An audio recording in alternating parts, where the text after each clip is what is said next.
عند الله تحية أهل الجنان. السلام عليكم ورحمة الله وبركاته. وعليكم السلام. بسم الله والحمد لله والصلاة والسلام على سيدنا وحبيبنا وشفيعنا وقرة أعيننا محمد وعلى آله الطيبين الطاهرين وعلى أصحابه الأكرمين المحترمين وعلى أزواجه الطاهرات أمهات المؤمنين والتابعين لهم بإحسان إلى يوم الدين. سبحانك لا علم لنا إلا ما علمتنا إنك أنت العليم الحكيم. رب اشرح لي صدري ويسر لي أمري واحلل عقدة من لساني يفقه قولي بجاه النبي والصحب والآل. أما بعد، حضرة الأساتذة المبجلين نخص منهم بالذكر yang hadir di tengah-tengah kita, yang kita muliakan, yang kita hormati, guru kita bersama ad-da'i ilallah biqaulih wa fi'lih al-habib Ahmad bin Hasan al-Idrus. Kita doakan mudah-mudahan beliau panjang umurnya, disehatkan badannya, diberkahi rezekinya, amin ya rabbal. Begitu juga yang sama-sama kita muliakan dan kita cintai, pimpinan daripada Majelis Ta'lim Darus Sa'adah, Kiai Haji Hendra Firmansyah. Kita doakan beliau panjang umur, sehat walafiat, diberkahi rezekinya, amin ya rabbal. Begitu juga para kiai, para asatizah, para habaib, para ulama, para tokoh masyarakat yang hadir di tengah-tengah kita, yang minta maaf saya tidak bisa sebutkan satu persatu, tapi tidak mengurangi rasa hormat dan ta'zim saya kepada beliau-beliau semua. Kita doakan biar guru-guru kita sehat walafiat, dimenangkan perjuangannya, disehatkan badannya, diberkahi rezekinya, amin ya rabbal. Alhamdulillah, kita bersyukur kepada Allah Subhanahu wa ta'ala yang telah mengumpulkan kita di malam yang mulia ini, di tempat yang mulia ini, dalam rangka memperingati hari lahirnya manusia yang paling mulia, yang dimuliakan oleh yang maha mulia, yaitu baginda Nabi besar Muhammad sallallahu alaihi wasallam. Ketahuilah, perkumpulan yang semacam ini, perkumpulan yang dibacakan biografinya Nabi Muhammad sallallahu alaihi wasallam, perkumpulan yang dibacakan kisah hidupnya Nabi Muhammad sallallahu alaihi wasallam, perkumpulan yang dibacakan salawat kepada Nabi Muhammad sallallahu alaihi wasallam. Tempat yang semacam ini tempat yang pasti Allah Subhanahu wa ta'ala menurunkan rahmat dan barakahnya. Kenapa saya katakan pasti Allah turunkan rahmat dan barakahnya? Al-Imam Sufyan ibn Uyainah di dalam kitab Safwatus Safwa yang dikarang oleh Ibn Jauzi, beliau menyebutkan inda dzikr salihin tanzilur rahmah.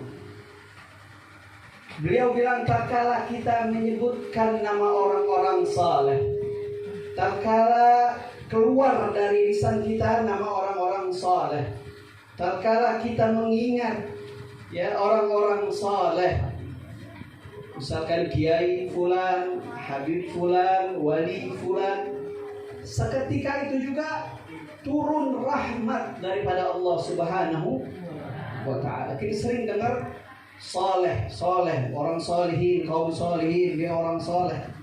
Tahukah kita siapa sih yang dimaksud dengan orang soleh? Kapan seseorang bisa dikategorikan sebagai orang yang soleh? Dikatakan oleh para ulama, dimaksud dengan soleh, definisi daripada orang soleh, ya, kapan orang tersebut bisa dikategorikan sebagai orang yang soleh? Ulama menjelaskan al-qaim bihuquqillah wa huquqi ibadih.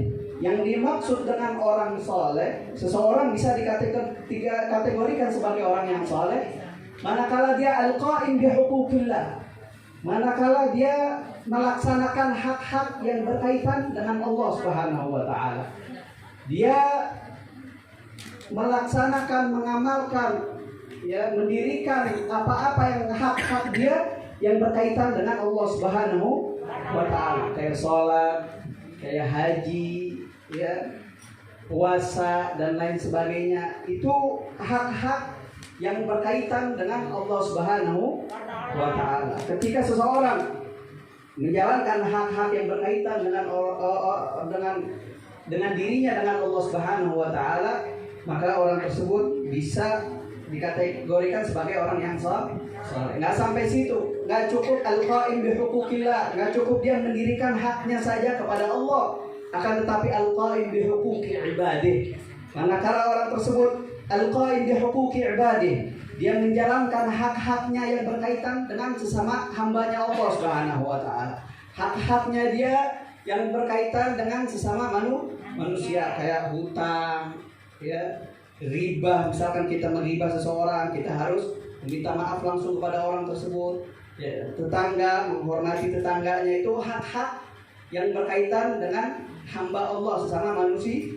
Manakala ada seseorang, ya, yang dia al-qaim bihuquqillah, dia menegakkan hak-haknya Allah, kemudian al-qaim bihuquqi ibadih, kemudian dia menegakkan hak-hak sesama manusia, maka orang tersebut bisa dikategorikan sebagai orang saleh. Ketika kita menyebutkan nama orang saleh tersebut, tanzilur rahmat, turun rahmat daripada Allah Subhanahu wa taala. Al-Imam Al-Hafidh As-Suyuti dalam kitabnya Jam'ul Jawami', beliau meriwayatkan suatu hadis dari Mu'adz bin Jabal marfu'an, bahwasanya Rasul sallallahu alaihi wasallam bersabda, "Dzikrul anbiya minal ibadah." Kata Rasulullah, kita menyebutkan nama-nama para nabi, ya, keluar dari lisan-lisan kita nama para nabi, minal ibadah, itu termasuk ibadah kepada Allah Subhanahu wa taala. Wa dzikrus salihin kafarah lidzunub. Dan manakala kita menyebutkan nama orang-orang saleh, manakala keluar dari lisan kita nama orang-orang saleh, manakala kita mengingat orang-orang saleh, itu merupakan kafaratul lidzunub. Itu merupakan kafarah sebagai pelebur bagi dosa-dosa kita. Al-Imam Muhammadul Hasan, Muhammad Tahir bin Hasan Al-Kattani, dalam kitabnya Matali'us Sa'adah fi Iqtirani Kalimatai Syahadah, beliau mengomentari kalam daripada Imam Suhaib bin Uyainah.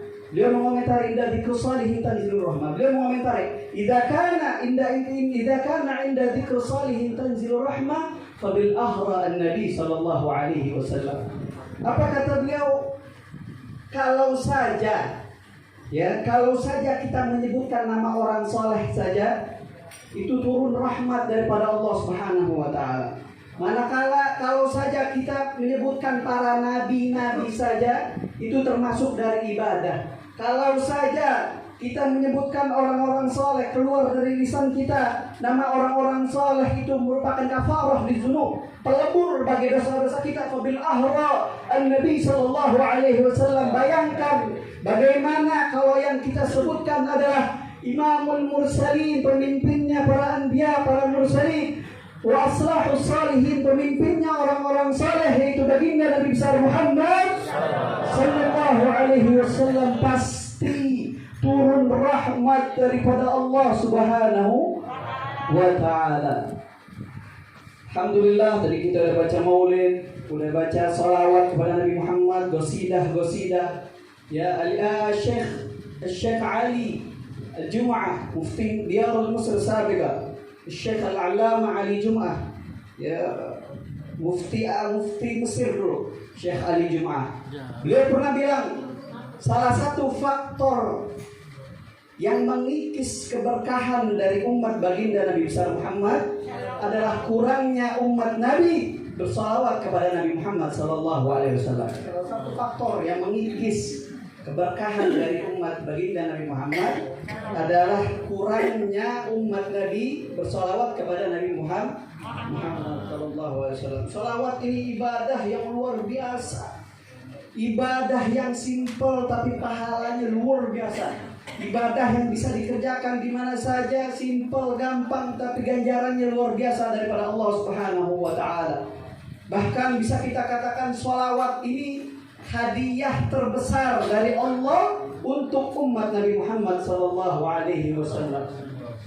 Salawat ini bahkan adalah salah satu afdolnya ibadah. Salawat ini merupakan salah satu ibadah yang paling utama, ibadah yang paling afdol. Ya, sebagaimana dikatakan oleh para ulama. Kenapa kok salawat ini bisa masuk sebagai kategori ibadah yang paling afdal, ibadah yang paling utama? Sayyid Muhammad bin Ali al-Maliki al-Hasani, beliau menjelaskan di dalam kitabnya Mada fi Sya'ban.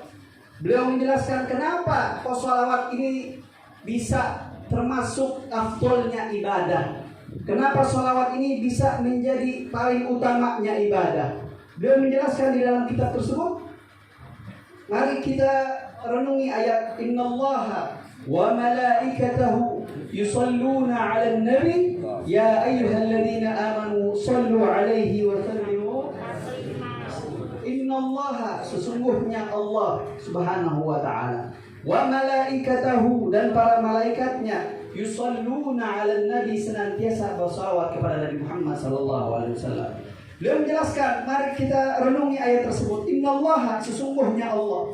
Paling pertama yang memulai salawat kepada Nabi Muhammad adalah Allah Subhanahu wa ta'ala. Innallaha, sesungguhnya Allah. Coba kita lihat ibadah-ibadah yang lain.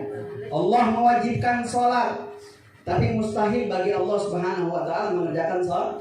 Allah mewajibkan zakat, tapi mustahil bagi Allah Subhanahu wa ta'ala melakukan zakat.